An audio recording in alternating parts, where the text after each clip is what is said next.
Good afternoon. The committee will come to order. Without objection, the chair is authorized to declare a recess at any time. Today, the Rules Committee is convening to consider H.R. 77, the Midnight Rules Relief Act. The Midnight Rules Relief Act was considered by the Rules Committee and passed the House before the 118th Congress ended. We're back to finish the job and to set this bill on a glide path directly to President Trump's desk. Previous administrations, both Republican and Democrat, have churned out hundreds of new rules, what we refer to as midnight rules, as the clock winds down on their respective tenures. As a direct result, Congress becomes mired in regulatory malaise. It's an all too familiar occurrence that should be remedied. Now Congress already possesses the power to hold regulatory overreach in check via current law, which is a Congressional Review Act. That said, a Congressional Review Act is limited in scope in that it applies to a single rule.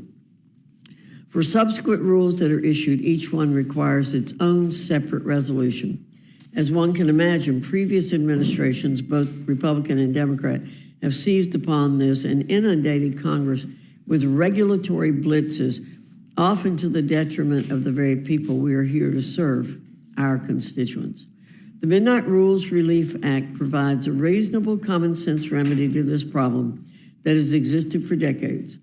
H.R. 77 provides the legislative branch with a leg up with respect to executive rulemaking, regardless of the administration, by allowing Congress to consider multiple rules in one fell swoop. The result of this is twofold. Congress can keep pace with the issuance of midnight rules, and it can also provide a necessary diligent check against the federal bureaucracy. Spurring congressional efficiency and reining in the federal bureaucracy at the same time are causes worthy of bipartisan support. I certainly believe that to be true. Speaking of bipartisan support, I'll note this legislation did receive bipartisan support in December. I do hope that more of our Democrat colleagues will take the opportunity the second time around to join us in passing it. I look forward to the discussion on this legislation, and I yield to Ranking Member Mr. McGovern for any comments he wishes to make. Well, thank you, Madam Chair. And as you mentioned, today we will consider H.R. 77, the Midnight Rules Relief Act. We met on this bill back in December. Now the stakes are even higher. So let's be very clear. This bill is nothing more than a blatant power grab by House Republicans designed to make it as easy as possible to gut protections for everyday people. And who benefits? You guessed it, billionaires and special interests. Because the thing is, billionaires want no workplace protections. They want no rules against dumping toxic chemicals into our food, water, or air. They want no restrictions on corporate greed. And Republicans are all too happy to help them get their way by dismantling the very agencies that hold them accountable. The goal is to destroy our government and rebuild it to serve the president, his cronies, and the ultra-rich. The Midnight Rules Relief Act is just another tool to speed up that process. And it's right out of the Project 2025 playbook. Remember that? Project 2025 writer, now OMB director, Russell Vought, wrote, and I quote, "To leverage the CRA's power to the maximum extent, Congress and the President should enact the Midnight Rules Relief Act, which would help to ensure that multiple regulatory actions could be packaged and voted on at the same time," end quote. Translation, if Republicans win in November, which they did, they want this bill in place so they can gut regulations immediately, handing even more power over to polluters, scammers, monopolies, and corporate profiteers. And who will pay the price? The American people. The last thing we should do is give Republicans another weapon to dismantle our government. You control the House and you control the Senate. If you want to strip protections from hardworking families, put your mandate pants on and have the courage to vote to roll back protections one by one so that every American knows exactly where each of you stands. With that, I yield back. Thank you, Mr. McGovern. Without objection, any prepared statements that our witnesses may have will be included in the record. I welcome our first panel, Representative Klein and Ranking Member Raskin from the Committee on the Judiciary. I remind witnesses that your full statement may be submitted for the record, and we ask that you summarize your statement in 5 minutes or less. Representative Klein, I welcome your testimony. Thank you, Madam Chair, members of the committee. H.R. 77, the Midnight Rules Relief Act, is an important piece of legislation that will allow Congress to more effectively and efficiently oversee federal agency rulemaking. Under the Congressional Review Act, known as the CRA, executive agencies must report all promulgated rules to both chambers of Congress. This reporting requirement allows Congress to properly consider federal regulations before they take effect. The CRA gives Congress the ability to pass joint resolutions to prevent these agency rules from taking effect. The CRA's disapproval mechanism is a critical check on federal administrative overreach. However, the CRA requires Congress to consider a single, separate joint resolution for each agency rule it seeks to render unenforceable. This one-by-one approach to joint resolutions under the CRA slows Congress's oversight of agency rulemaking.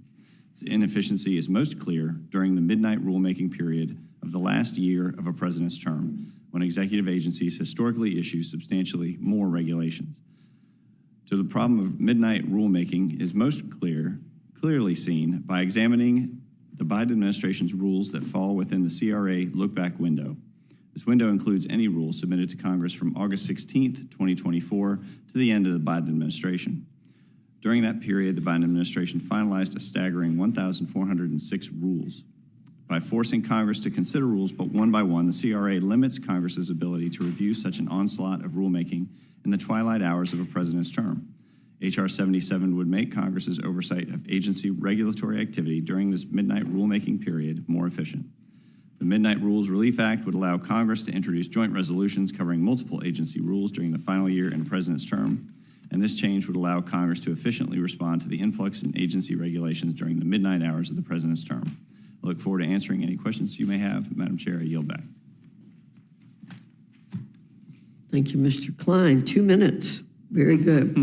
Mr. Raskin, you're recognized. Thank you, Chairwoman Fox. The pressure is on.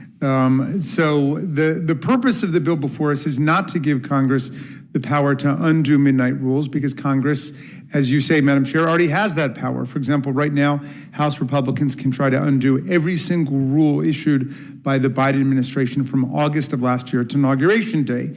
This is a potent power which properly reflects the broader congressional power to legislate and to correct or revise an agency's interpretation of a statute. So what does the bill do? Well, it would allow a majority to roll up lots of midnight regulations, indeed all of them adopted in the final months of the prior administration, together, tie them into a large bunch, and then vote them down in a single jumbo resolution. This tactic would be used to try to get Congress to eliminate all available midnight regs in one fell swoop, forcing every member to vote either to sustain all of the regulations or to vote all of them down. This would allow the 119th Congress, for example, to tie all the 66 relevant Biden regulations from last term into one bundle and move to vaporize them in a single vote. It would undoubtedly take place with precious little debate, but even if there were meaningful debate, the whole process would be deeply flawed, because what's a member to do if he or she strongly approves, say, of overturning 50 of the rules, but strongly opposes overturning 16 of them? Do they let the majority of the bills overtake the minority and vote aye on the whole package, or do they give the smaller group of bills the veto power and vote no? This weird dilemma forces us to ask why we would even force such a choice. The manifest purpose of the bill is to allow House members to hide from the political consequences of voting to repeal rules one by one. It allows our GOP friends to say they were forced to overturn some really good water quality or infant safety regulations because they were so eager to strike down some other big bad regulation in the package. Instead of considering these regs one at a time on their merits, as current law requires, the bill creates the power in Congress to wipe out potentially hundreds of regulations in a single coercive party line vote, or 66 of them in this Congress. When I first heard about this classic inside the Beltway legislative subterfuge, I immediately wanted to get in touch with the gentleman from Arizona, Representative Andy Biggs, because I remembered that he was the proud and very compelling sponsor of H.R. 91, the One Bill, One Subject Transparency Act. This legislation requires each bill or joint resolution to, quote, include no more than one subject, and the subject to be clearly and descriptively expressed in the measure's title. Thus, the Midnight Regulation Kitchen Sink Bill would violate everything Congressman Biggs believes about the legislative process. Members should be voting on one subject only, or one regulation at a time, not a dozen different subjects and a dozen different rules. And the title of the bill should clearly communicate its proper subject. But amazingly, before I could get to Representative Biggs to tell him that we had to get together to stop this monstrosity, I was told by my staff that he was actually the author of the Midnight Rules Relief Act.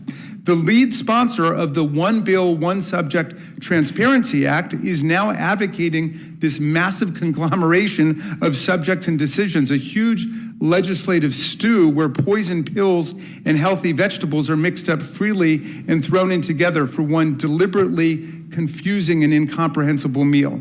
This approach is exactly what my friends in the Freedom Caucus have complained about for years.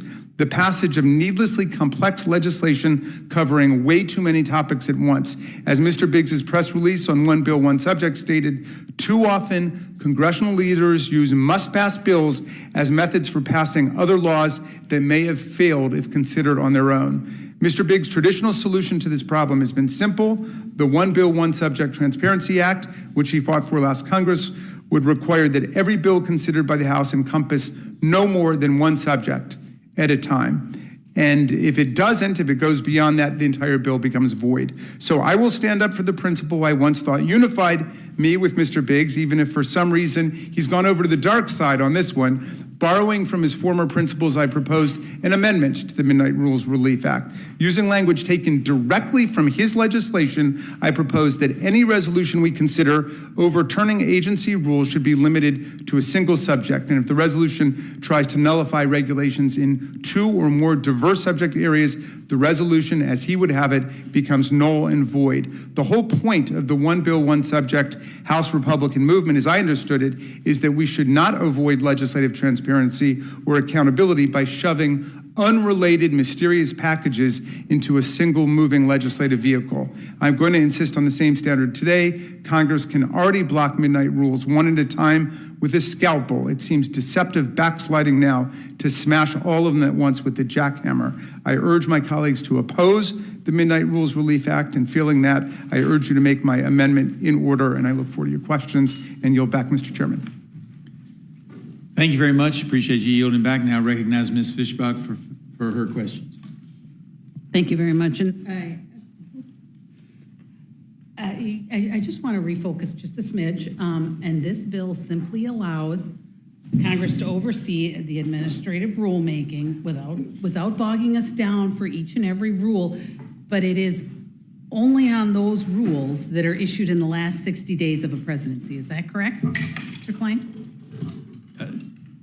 It would allow for those rules that were issued in the last year Okay. of a president's term, but the CRA only allows for consideration within the 60-day window. Okay. But it is limited. Yes. It is not this great, horrible thing that the opposition is trying to make it out to be, that we are just going to pile things together and create this bill, and it's great mystery to the entire country of what's in the bill. No, I appreciate the question. It definitely would not. It is simply a measure designed to increase efficiency. The minority always has the option of bringing legislation to address the specific regulation that they're concerned about, and it would disincentivize what we saw out of the last administration, which was waiting until the end of the administration to issue over 1,000 regulations that really place an enormous cost on businesses, on citizens of the country. And so this is designed to address that, but also to assist in the efficient use of time by Congress and by the good gentlemen and gentleladies on this panel. And Mr. Klein, I'll just mention that, last week we had a bill in regarding fentanyl. And there was a lot of discussion from the other side regarding executive overreach. And they were very concerned about it then.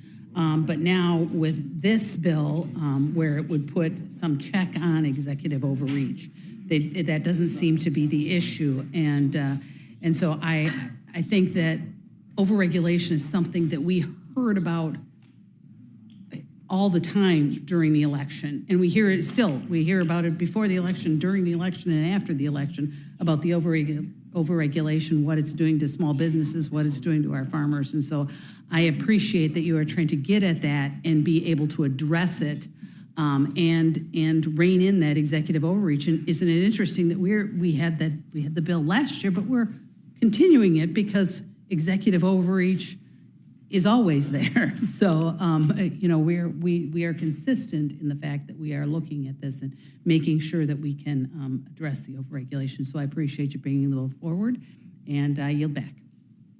Gentlelady yields back now. Recognize Ranking Member McGovern. Yeah, thank you. I'm a little confused. The gentlelady talked about us complaining about executive overreach and fentanyl. I don't recall that. All I recall during that debate was that some of us wanted to know why my Republican friends were okay with the President of the United States pardoning a guy who helped funnel fentanyl into this country, who was given a life sentence by a federal court. Why that was okay for him to be pardoned? So I don't know what, the President has the right to pardon whoever he wants to pardon, but the issue was, like, I was just surprised that so many of my friends thought that was okay, or felt that was something they had to be silent on. And again, talking about executive overreach at this moment in time, is laughable, to be honest with you. These regulations, whether you like them or not, went through an exhaustive and legal process. And look what's happening now.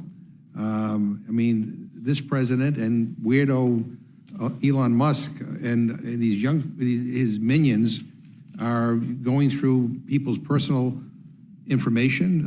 They are trying to shut down USAID, and now we're told the Department of Education they don't have the legal authority to do that.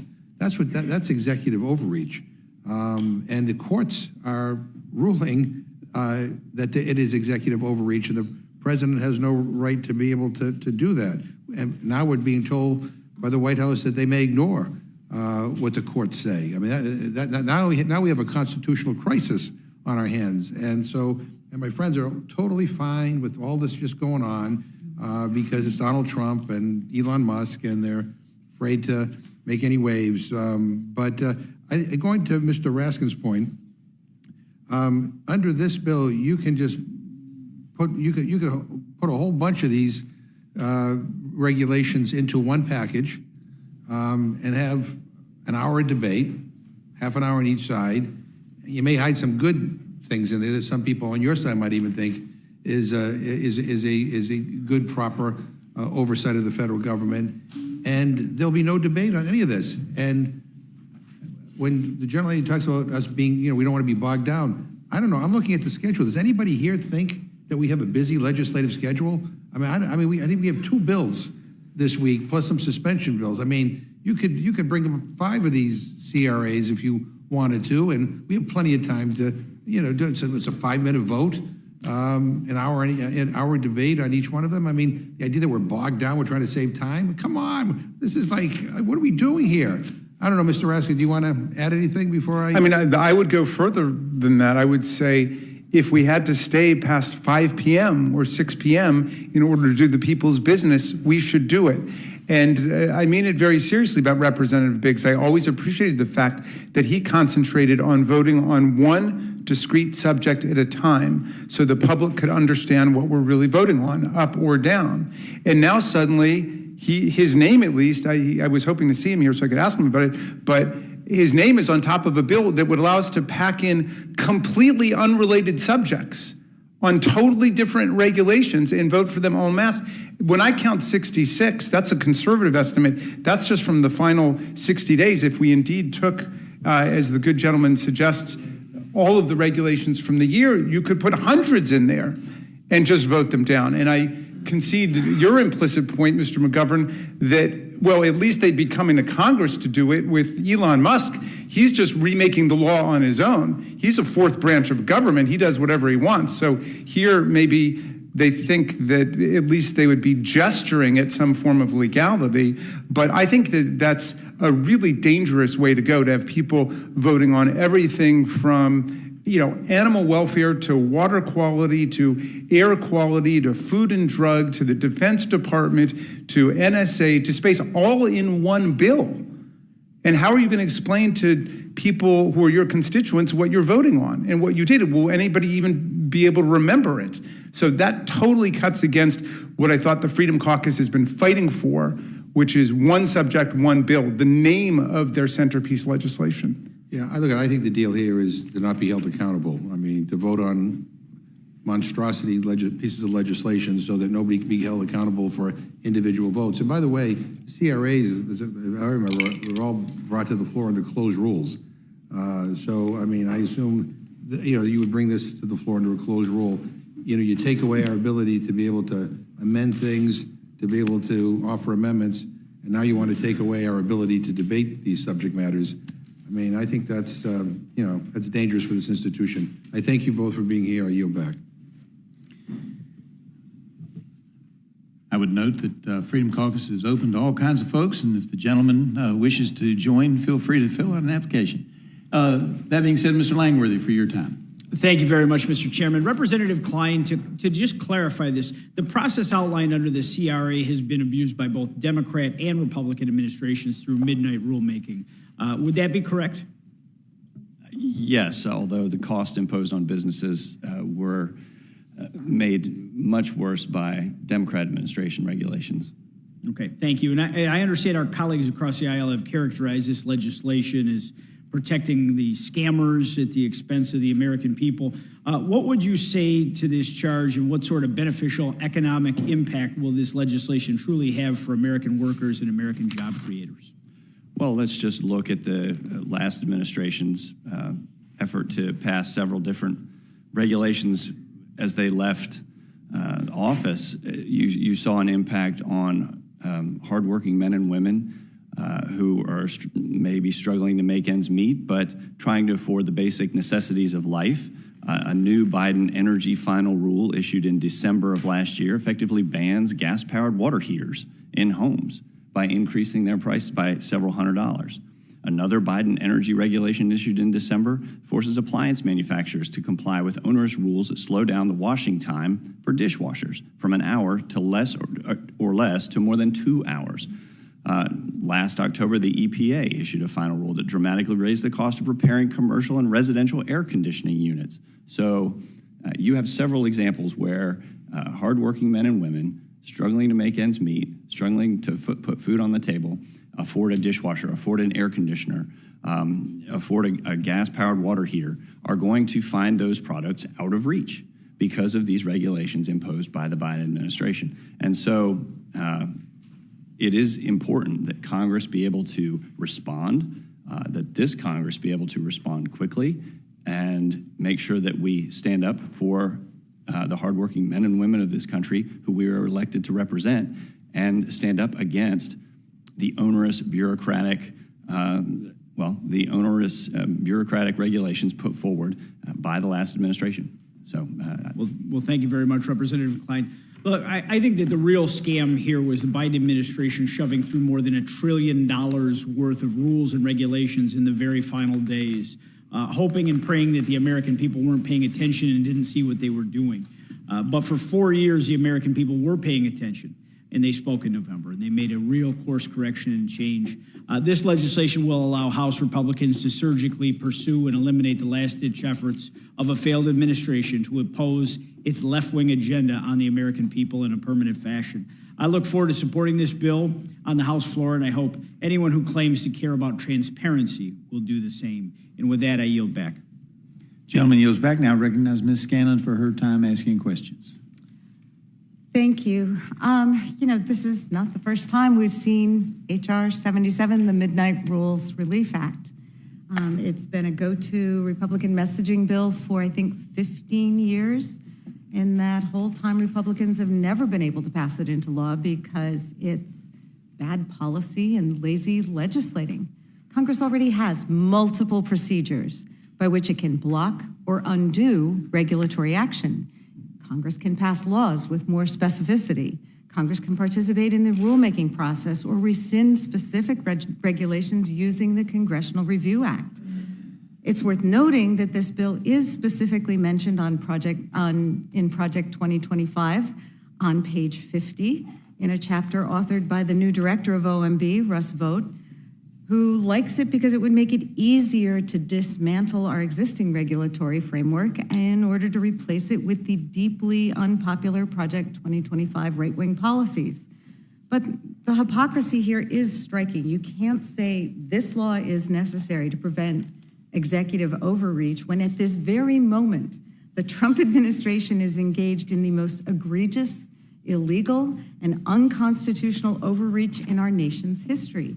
Congress, with both houses under the control of the Republican Party, is doing nothing, while Elon Musk and his merry band of whatever they are and other Trump appointees are rummaging through Americans' private information and national security secrets, shuttering agencies that Congress has established and funded to serve the American people, and firing federal workers, particularly the watchdogs, in violation of federal law. Trump can't legally withhold congressionally appropriated funds, and Elon Musk, an unelected private individual with huge conflicts of interest, cannot cut or redirect how congressionally appropriated funds are spent. You can't have it both ways. Claiming to need more tools to overturn regulations and laws implemented by a Democratic administration, but being unwilling to confront blatantly illegal conduct just because it's Trump and the Project 2025 gang. Don't you think Congress maybe should be focusing its energies on bipartisan bills that actually help, say, lower costs for the American people or have a chance at becoming law? Or maybe Congress should be focused on doing its main responsibility, appropriations, a budget for the 2025 fiscal year, which started months ago. Republicans should come to the negotiating table to get a deal on government funding before the government runs out of money in mid-March, and working together to reassert Congress's core Article 1 authorities. For all their talk about the Constitution, congressional Republicans have abdicated Congress's core constitutional responsibility for lawmaking, for appropriations, and seem happy to sit by while Musk and gang shut down core parts of the federal government. So there's no way around it. Because their guy is in the White House, Republicans don't seem to have a problem with executive overreach and seem to be willingly relinquishing Congress's status as a co-equal branch of government. So, we've talked many times in the past, both at the Judiciary Committee and in this body, about why this is bad policy and a bad bill. And when there's so many other important things on the table right now, it seems like a real waste of Congress's time to be running through this one again. Mr. Raskin, did you have something you wanted to add? Well, thank you, Ms. Scanlon. I mean, it is a terrible waste of time, obviously, but let's take it on its own terms, okay? Here are the rules that were passed in the last several months of the last administration, okay? Removing lead from drinking water, making cell phones compatible with hearing aids for older people, creating safety standards for infant bath seats, implementing the National Suicide Prevention Hotline, and prohibition of sale of tobacco products to persons under 21. Okay, so let's say you thought all of that was a great idea, but you really think that people under 21 should be able to buy tobacco products. So you want to vote to overturn that one, but you want to vote to uphold all of these other ones. You would have to choose. You would have to violate your conscience or your belief in one case or another. Say you wanted to really get lead out of drinking water, but you also wanted to allow 19-year-olds to smoke. What would you do? You see, I thought that was the Freedom Caucus's whole point. And Chairman Griffith, I accept your invitation to come to the Freedom Caucus. I would love nothing more than to come and to debate this and to talk about this issue. If it was meant sincerely. Well, it wasn't an invitation to come, it was an invitation to join, since you now see the wisdom of the Freedom Caucus. Well, I've discerned the wisdom of the Freedom Caucus in many cases, and I don't get to check it out once before I join. Can I come for one meeting and have a discussion about this and then make my decision?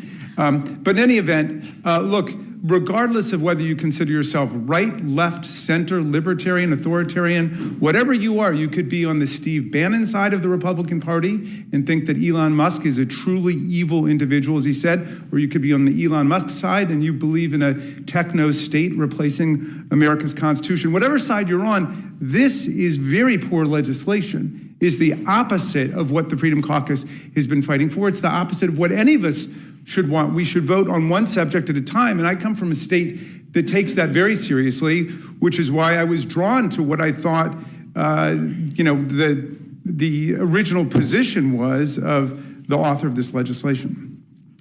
Thank you. And I do think it is worth looking at some of the regulations at risk here. I mean, the one about allowing consumers to unsubscribe from a service as easily as they can subscribe to it. That's one of the recent regulations, which is wildly popular, particularly in my household. Our constituents should know how we're voting on that. Right. And not say, oh, well, I had to vote against that because I wanted to vote against some other completely unrelated bill. Well, I'm sorry Mr. Roy and Mr. Massey aren't here because I know they're huge advocates for what you were just speaking of and just having single subject bills to address. So thank you for your input, and I yield back. Gentlelady yields back. Now recognize Mr. Scott for his time for questions. Mr. Chairman, I don't have a whole lot of questions. I'll just tell you this.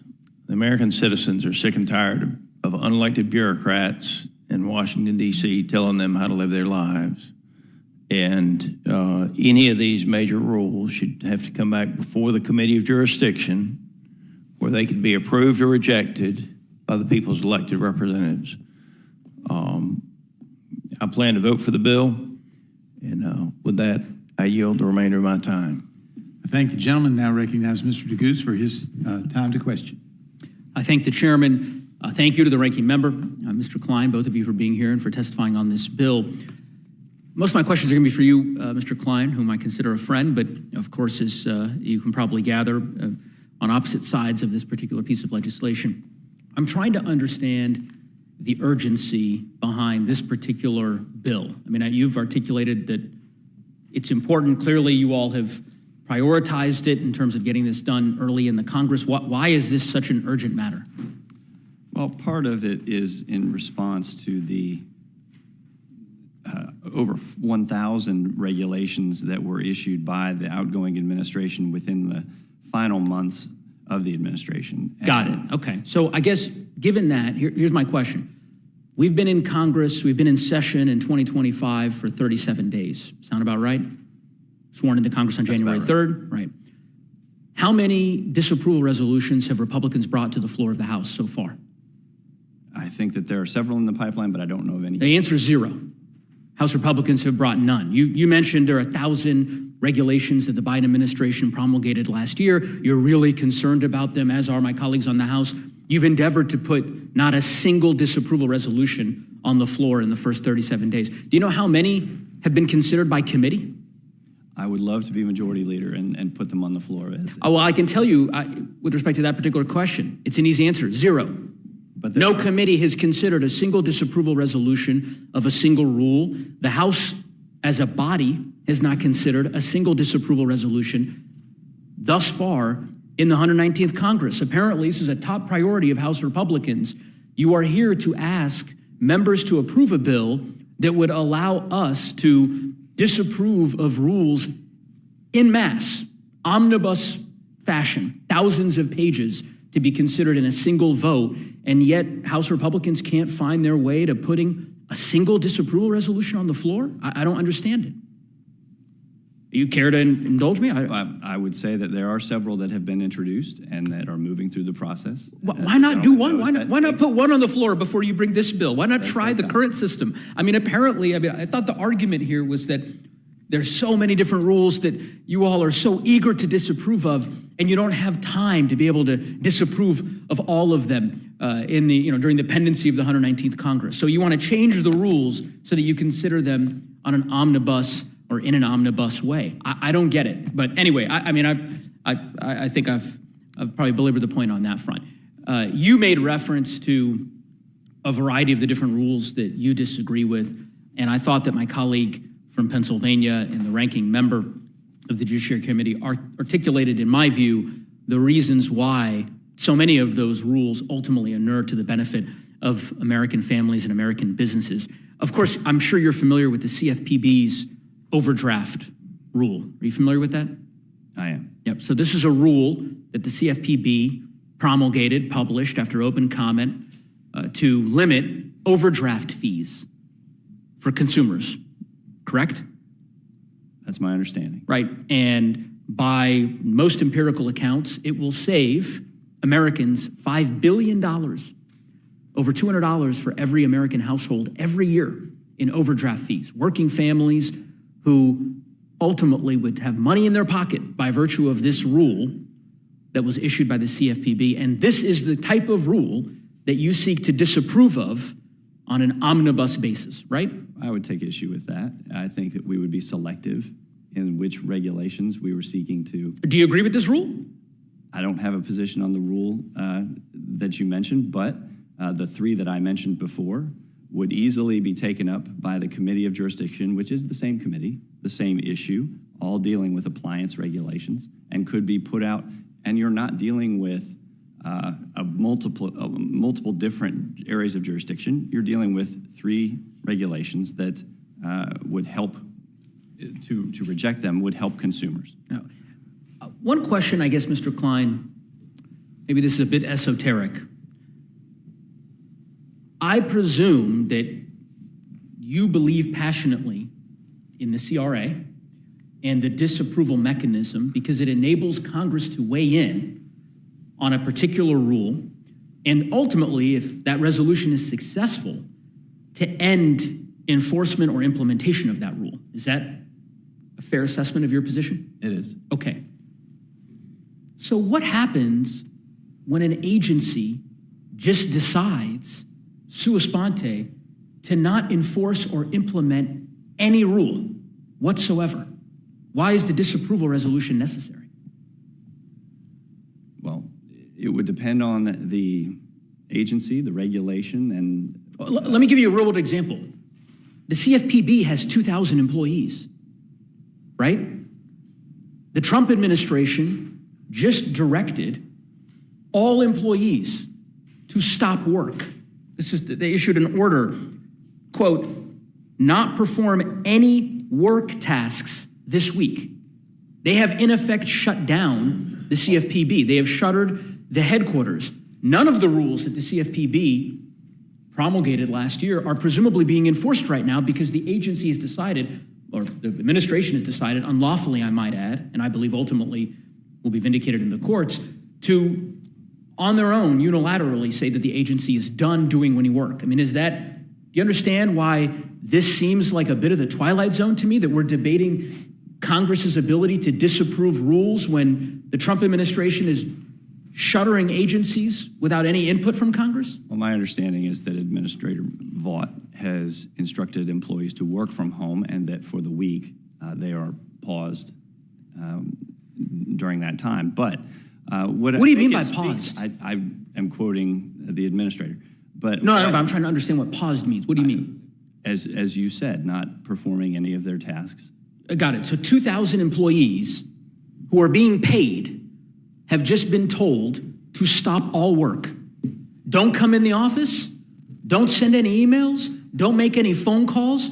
This is your effort at unrooting government fraud and waste and abuse, to have thousands of employees who are directed to do nothing but receive a paycheck? Explain this to me or to the American people. This is the result of years of Democratic congressional leadership mismanaging the authority of the executive branch and essentially giving away Congress's authority to legislate to the executive branch, to essentially, through promulgation of regulations, run the government. And so what this institution is seeking to do is to regain its authority to legislate and to actually, for lack of a better term, make Article 1 great again. Mr. Klein, this resolution would in effect be a dead letter.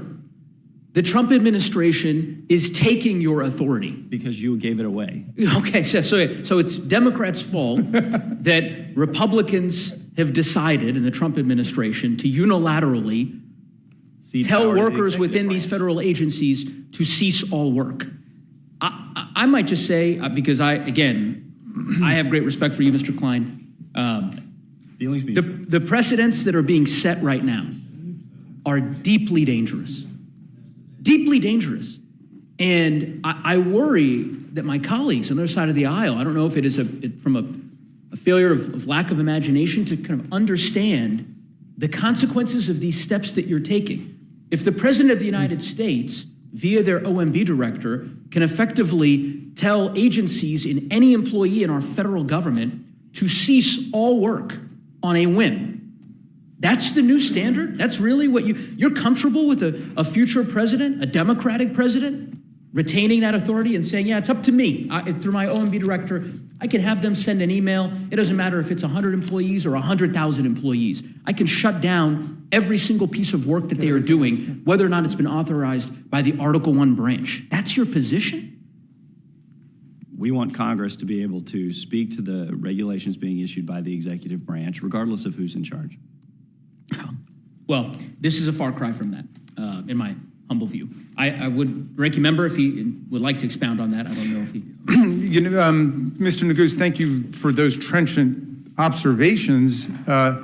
It's also significant that you raised the overdraft regulation, because I've not heard our colleagues be willing to criticize a single one of the rules that would be thrown in, other than Mr. Klein's suggestion of the three which were all in one committee. I'm wondering, one, is he suggesting that this legislation be narrowed to do it subject matter by committee, that they could be bunched by committee, which would be obviously a vast improvement. It's unnecessary, but it'd be a vast improvement over this, terrible potpourri conglomeration of bringing regulations in from different places. But the CFPB, which is now under attack, which has essentially been shut down de facto by Elon Musk, saves Americans $15 billion a year. It got consumers $17.5 billion back since 2011. So they're shutting down the agencies that help the American people. The EPA gives us clean air and clean water. The NLRB and the Labor Department, which have been targeted, are defending the right to organize into a union and to collectively bargain. The Consumer Financial Protection Bureau protects all of us against rip-off practices by banks and so on. And it's not enough for Elon Musk to arrogate to himself the unilateral power which belongs to Congress and shut down agencies that we've created and that we've appropriated funds for. That's not enough. Our colleagues here have to say, and we want to make it easier for us to overturn all of the rules that have been adopted in the last administration, and we don't want anybody to know specifically what we're voting on, so we'll throw them into one huge stew pot so nobody knows. And then, if I were voting to overturn a regulation removing lead from drinking water, or if I were voting to strip a regulation which creates safety standards for infant seats in bathtubs, I wouldn't want anybody to know about it either. I would try to hide it and lose it in a crowd of other regulations. But I think that's a disgraceful way for us to legislate, and it's something which I thought that liberals and conservatives, right and left, agreed upon. We should vote on one thing at a time. I couldn't agree more. I want to yield a moment to the gentlewoman from Pennsylvania. Well, if I would remind folks, we're trying to adhere to 5 minutes as best we can, and we're already at almost 12. Mr. Chair, I just want to say that some of us use a fraction of our time, and there's 4 of us and 9 of you. So I appreciate that. And so it is. I just had one quick question for Mr. Raskin. I know our friend has said that this law is necessary for Congress to reclaim its authority. with respect to lawmaking, et cetera. But couldn't Congress right now pass laws that would reclaim that authority, which could overturn regulations that are not agreed to, that or narrow the rulemaking authority that had been given to the executive? Yeah, obviously, I mean, the claim that Congress needs to do that to reclaim our authority is an irrelevant rhetorical distraction, because we already have that authority with respect to specific regulations. And of course, we can legislate whenever we want. I mean, our friends control the House, the Senate, and the White House. If they want to overturn a safe drinking water regulation, they can just go ahead and do it. Or if they want to use the CRA, they can do it one at a time. But this is an effort basically to say, all right, everybody, let's suck it up, hold our breath, and jump into the deep end of the pool together, because we're going to overturn all of these regulations that the public wants and depends on at once. And if Congress similarly doesn't think there are enough regulations in certain areas, such as who can go trolling through Americans' data in the Treasury Department or the Labor Department or anywhere else, if it says you have to, if Congress thought it was necessary to keep Mr. Musk and his crew out of people's private data and out of his competitors' data, Congress could pass that law if the Republicans agreed, right? Congress should pass that law, and in fact, one regulation that would be overturned conceivably in this omnibus monstrous package is called Preventing Access to U.S. Sensitive Personal Data and Government-Related Data by Countries of Concern. So if we're afraid that our private data could be leaked out, including to foreign countries, that's something that's actually covered by one of the rules that could be targeted by this approach. I appreciate that. I yield back to Mr. Neguse. And I yield back to Mouse. Gentleman yields back. Now recognize Mr. Jack for his time. Well, thank you very much, Mr. Chairman. If I can ask my distinguished colleague from Virginia, Mr. Klein, just a question to help me better understand this piece of legislation. So, Ms. Fischbach talked about the time limits earlier, but just so I understand, at present, the Congressional Review Act enables us to have 60 days from the publishing of a rule to potentially disapprove of it as a body. And H.R. 77, does it allow us to consider something within the last year? Is it 365 days, or is it any time period? I thank the gentleman for his question. If those regulations are issued within the last year of an administration, they can be acted on under the current 60-day requirement under the CRA. Got it.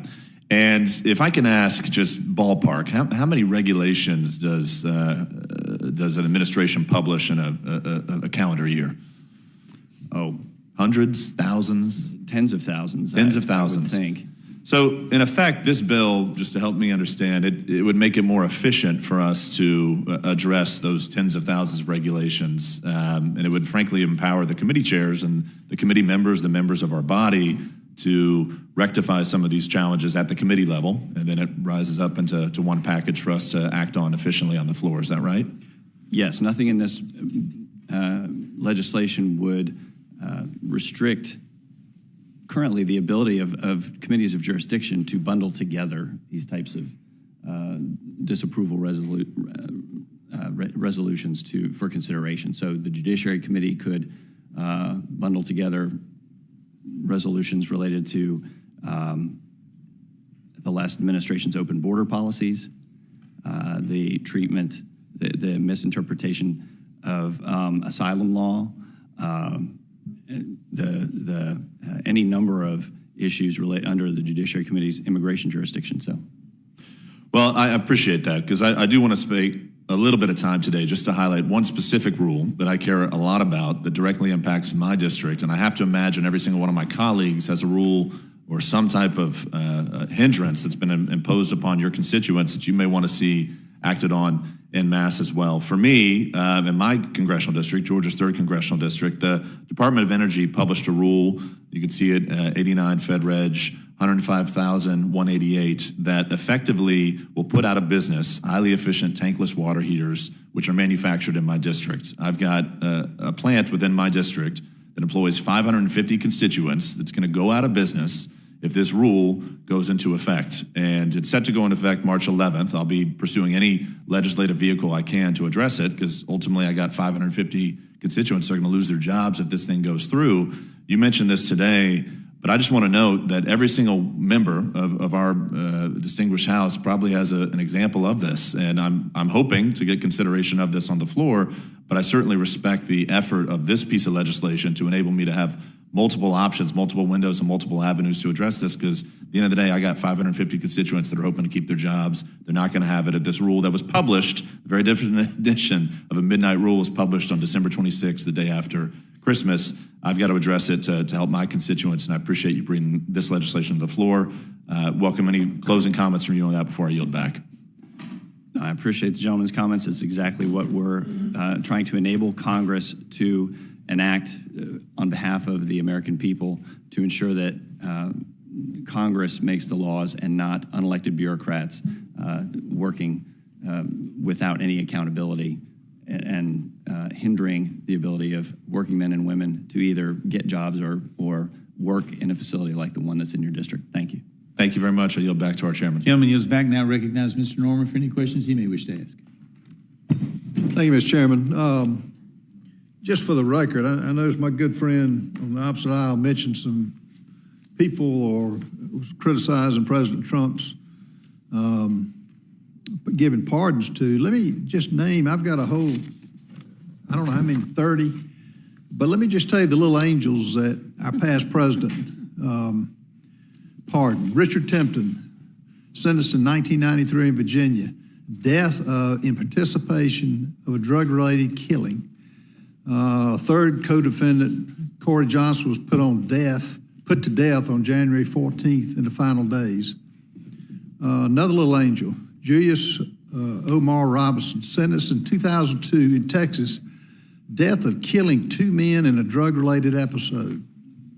Another little angel, Ricardo Sanchez, sentenced in Florida for the death of a killing of a family, including 2 children. Will the gentleman yield just for clarification? I will in just. Are these pardons or a commutation of death sentences? I think these are pardons. No, I did. These pardons are commutations. Anyway, let me just. Okay. It'll give you the flavor. Daniel Troya, sentenced to death of a drug-related. Well, that was the one with the children. I mean, I could go on. I didn't get into the drug-related, but you brought up. They're still in jail. Mr. Trump. Mr. Trump pardoned the guy who was sentenced to life in prison. He's free. These guys are still in jail. I reclaim my time. Look at the record, but you can go into the pardons that this ex-president did. I'll also say that y'all keep mentioning the fact that we are having investigations. Elon Musk is doing this free of charge. I forget what you said you referred to him as an imbecile or something. I think he's made it in the private sector pretty well. And I think what he is uncovering, free of charge, the American people are shocked at. And I hope y'all continue to protest, because when American people find out where their tax dollars went, this is government gone awry. And the USAID is the first one. The CFPB needs to be abolished, and the things that were brought up about the fees, they're a competitive industry with other banks. Government shouldn't be telling them what fee to charge or not charge, because they have to compete. So I think it's interesting. That's off topic, but I wanted to bring that up. The commutations, whether it's I'm sorry, or whether it's I'm reclaiming my time. I'll give you a chance. Okay. And the fact that continue to get on Elon Musk. The American people love what he's doing. 77 million people voted for President Trump to stop this kind of abuse that's going on in this country. And I think this is just one agency. Mr. Klein, I think ex-President Biden had 1,406 rules that are going to be subject to the look-back provision. And I'm like Mr. Jack. We've got companies in my district, a dryer manufacturer, 800 people, very upset that gas, that they're taking gas away from being able to manufacture. This is a competitive industry, not government run. And can you hit on a few more ludicrous things that occurred during the time frame that will require a look back? Because I remember the gas, outlawing gas ovens. I didn't know about the water units that they were trying to abolish, but can you name just a few more that would give us an example of what this insanity that we're considered? And you hit the nail on the head when you said that these are businesses, American workers, American families being affected by these regulations. And they're not just in the energy sector, but those were where this Green New Deal administration focused its attention. And when you talk about single-purpose legislation, let's talk about that Inflation Reduction Act. Let's talk about all those provisions and how many different parts were in this mammoth $1 trillion bill. But as I said, you have air conditioning units, you have dishwashers being overregulated, gas-powered water heaters being overregulated in the name of energy efficiency. But what you have is instead rising costs for American consumers and these items being placed out of reach for the American people. Well, and the list can go on and on. I mean, as far as, I don't know whether it fit in the parameters that we're talking about for this legislation, but the insane student loan bailouts, the insane Green New scam with the $7,500 electric vehicles, government telling Americans what they need to buy for cars, it's insanity. Fees on asylum applicants, overstays. I mean, what the past administration has done is force these kind of actions for us to take that's going to help right the wrongs. And I can give you one more, the tailpipe emissions rule, an effort to force Americans to abandon gas-powered cars for electric ones would make 50% of all new vehicles electric by 2030. The imposition of those costs on the American people. Let me just say this too. I don't think my friends on the left understand businesses operate. When you have a rule that's coming down on them, they invest their hard-earned dollars in capital for equipment. It's not just a flip of the switch and a flippant. That's where you really needed to have been in the private sector to understand how it affects the everyday working man, which they will be the ultimate judge. When the jury's out, when the jury's decision's made and the jury is out, are they going to approve this one bill, USAID, and where that money went? Let's let them judge it. I think we rest our case on that. I yield back. Thank you, Mr. Norman. Mr. Griffith, you're recognized. Thank you very much, Madam Chair. Mr. Klein, my good friend and neighbor in Virginia, the way I hear your bill being described is not the way I read it. It sounds like all 1,406 regulations that are being tracked by the Judiciary Committee, if I'm listening to my colleagues on the other side, that if a bill were to be brought forward, your bill would require all 1,406 be in there at one time. That is not accurate, is it? No, I say to the gentleman, it's not. It's allowing the committees of jurisdiction to select which regulations would be considered together that might have the same topic or cover the same issue. And switching gears a little bit, I was a little surprised to hear such a mischaracterization of the single subject rule. And the gentleman has heard me pontificate on that rule since our days in the Virginia House of Delegates together, have you not?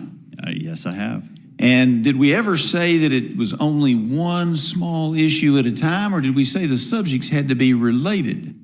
That's exactly right. The subjects had to be related. So that's why I've never objected to an appropriations bill. I've never objected to a reconciliation bill. I've never objected to a National Defense Authorization Act, even though they're broad. The gentleman would agree with me. Those are three areas where we consistently have very large, very broad bills, but they are a single subject. Would you not agree? I would agree.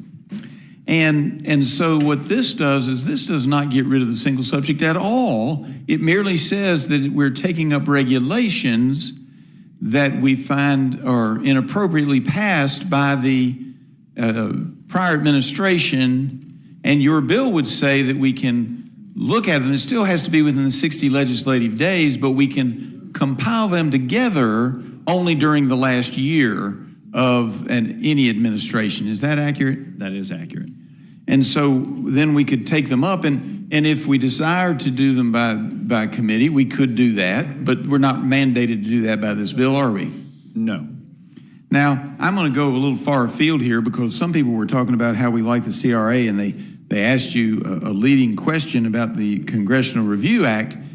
I will tell you, and I don't know what your opinion is, I have always thought the Congressional Review Act did not go far enough in protecting legislative Article 1 prerogatives, because what it says is if an unelected bureaucracy enacts a regulation that Congress doesn't like, we can't withdraw that on a mere vote of the House and the Senate, a mere majority in the House and the Senate.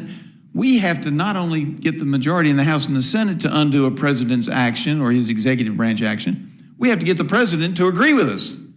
So therefore, that limited time from the time of the inauguration of a new president, which eats up, before you get the old president out of here, we've already eaten up a bunch of the days in the 60 legislative days, and no president is going to say, I had my team enact a regulation that I'm now going to say we made a mistake. No president's going to do that on his way out the door. So the urgency is that we only have a limited amount of time to look at and make decisions on 1,406 pieces of legislation, and we don't even have the full 60 days because part of that 68 days was eaten up in the prior administration. Am I not correct?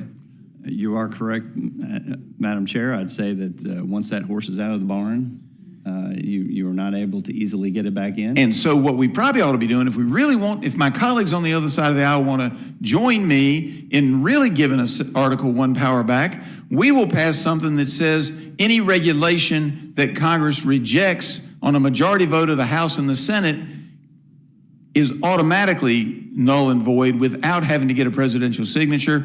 That being said, Madam Chair, I yield back. Madam Chair, can I have a unanimous consent request? I'd like to ask unanimous consent to insert the bill that we're talking about into the record, because nowhere in this bill does it say anything about single subject or single committee. You can do whatever the heck you want to do under this bill. There's no limitations in this bill. Maybe, my friend, maybe we should read the bill before we make, Mr. Klein, you said. Without objection, the chairman, the gentleman may insert the text of the bill. Madam Chair, might I respond? Yes, I was responding to the arguments of my colleagues on the other side. If it comes in and it appears there's not a single subject, now I would submit rolling back regulations is in fact, by definition, a single subject. But if the gentleman wants to bring that up, I would probably support something that truly made it a single subject. But the amendment that was previously offered does not do that because it says it has to be the same subject. And I will tell you, Madam Chair, the same subject is rolling back bad regulations within the last 60 days. That's a single subject. So I have no problem with that. But I was just responding to arguments by the other side and showing how their arguments made no sense to me.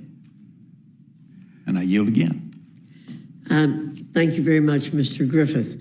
Ms. Houchin, you're recognized. Thank you, Madam Chair. Thanks to my colleague, Representative Klein, for being here. Also to the ranking member, Raskin. I have no questions. I yield back. Thank you. You get the record for today.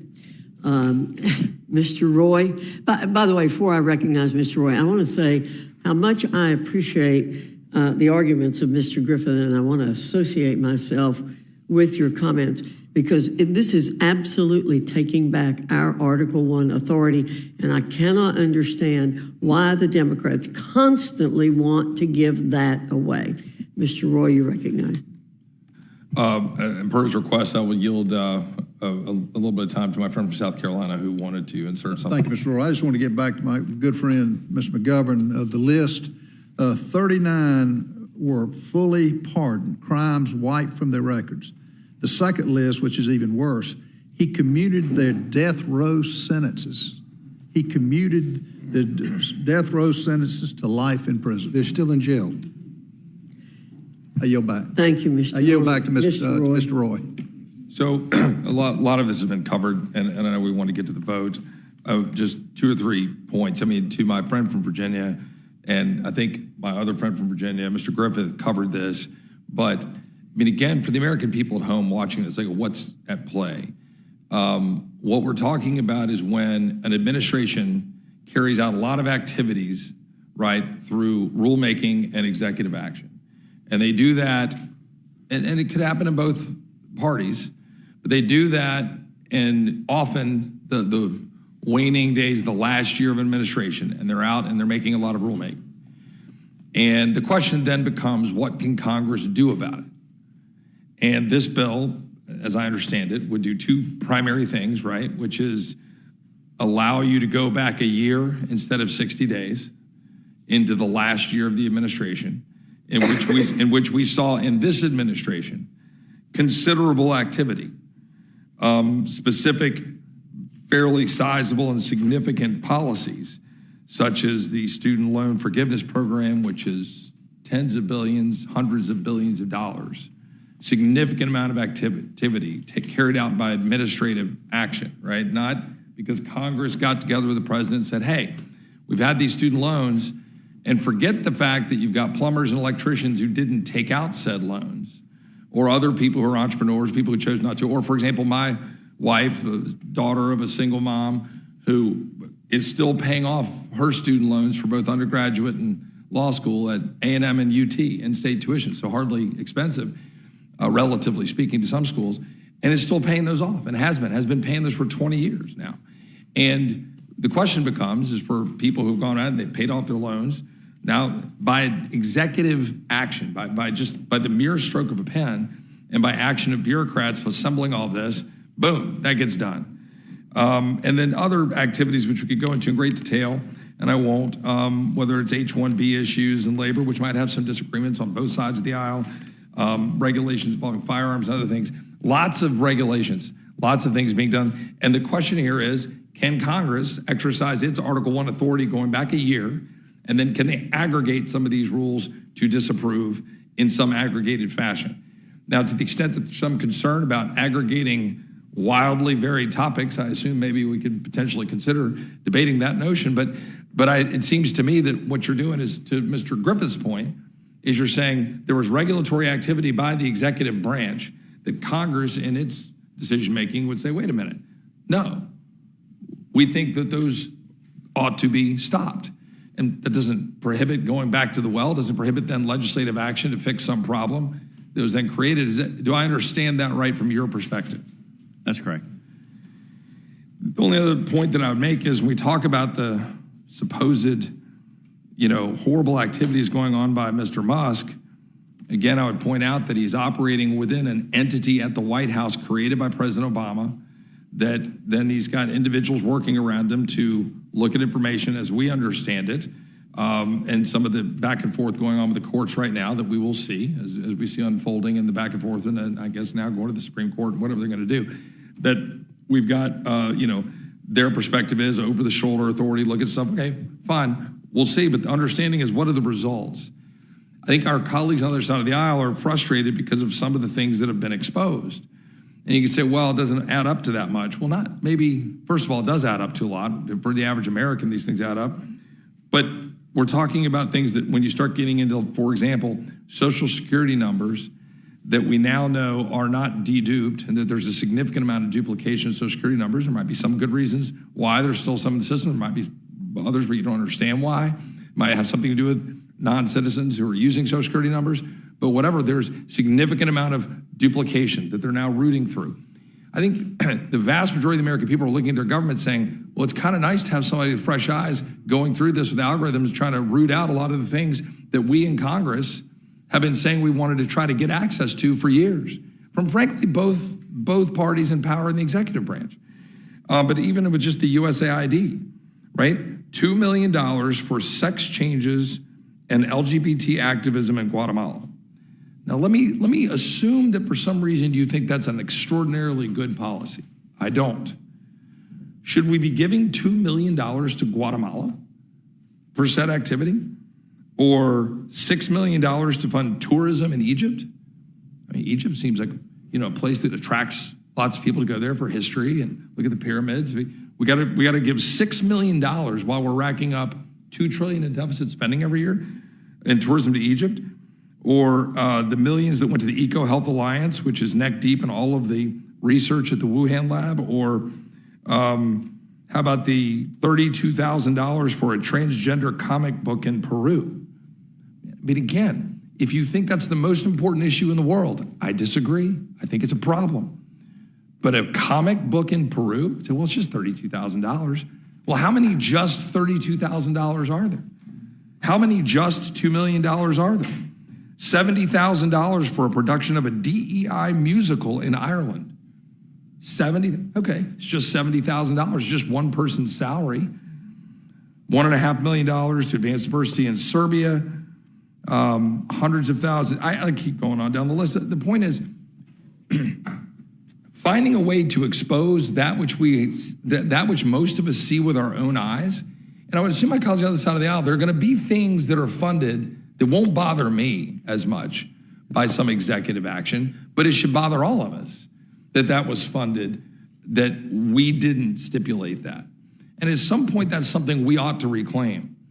And look, I'll listen to the concept about whether there's something that's too aggressive in aggregating all of these. But right now, my response to that would be, we've given so much power to the bureaucrat and the executive branch that just do this, that I'm not that bothered by the chance that Congress would come together, aggregate these, and then come together on as Congress and say, we're going to pull those back. So anyway, for those reasons, I support the legislation. I yield back to the chair.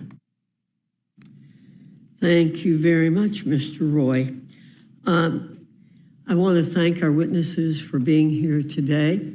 The witnesses are now excused. The chair will be in receipt of a motion from the gentleman from Virginia, Mr. Griffith. I'm sorry. From Ms. Fishback. Sorry. That's all right.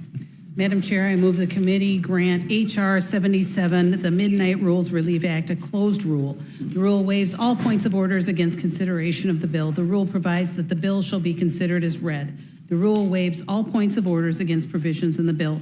The rule provides 1 hour of general debate, equally divided and controlled by the chair, ranking minority member of the Committee on Judiciary, or their respective designees.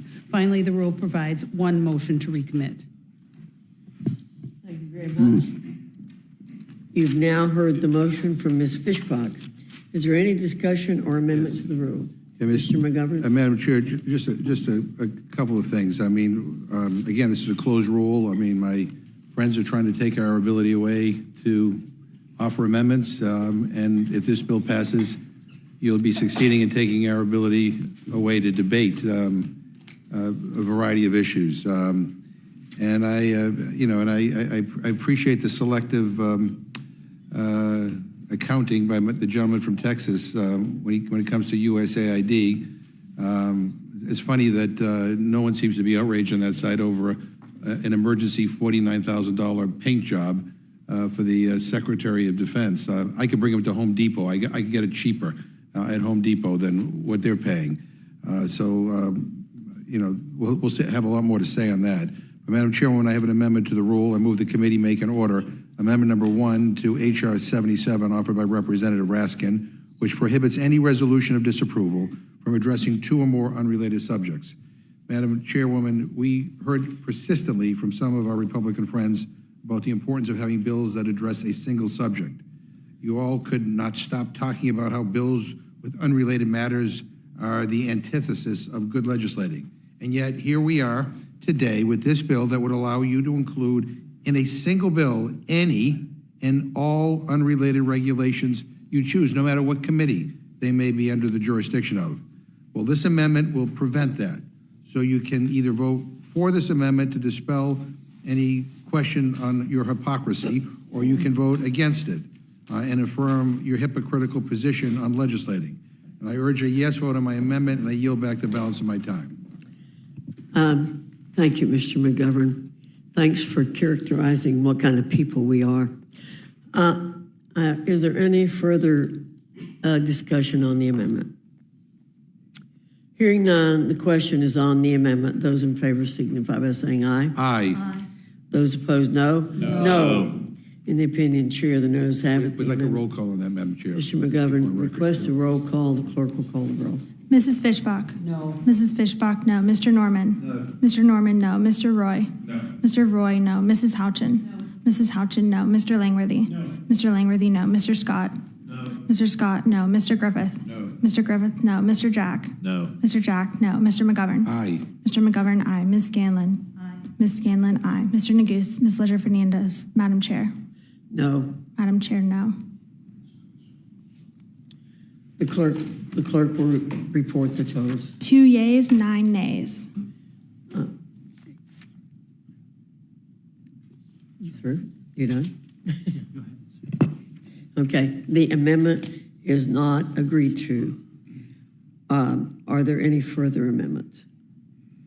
Okay.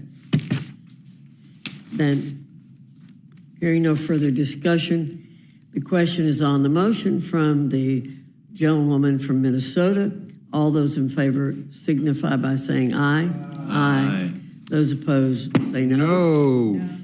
In the opinion of the chair, the ayes have it. The motion is For a roll agreed call, to. Madam Chair.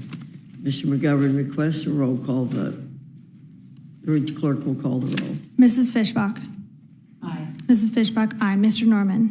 Mr. Norman, aye. Mr. Roy? Aye. Mr. Roy, aye. Mrs. Houchin? Aye. Mrs. Houchin, aye. Mr. Langworthy? Aye. Mr. Langworthy, aye. Mr. Scott? Aye. Mr. Scott, aye. Mr. Griffith? Aye. Mr. Griffith, aye. Mr. Jack? Aye. Mr. Jack, aye. Mr. McGovern? No. Mr. McGovern, no. Ms. Scanlon? No. Ms. Scanlon, no. Mr. Neguse? Ms. Ledger Fernandez? Madam Chair? Aye. Madam Chair, aye. The clerk will report the total. 9 yeas, 2 nays. And the ayes have it. The motion to report is agreed to. Accordingly, Ms. Fishbach will be managing this amendment for the majority. And I will do it for the minority. And Mr. McGovern will do it for the minority. Without objection, the committee is adjourned.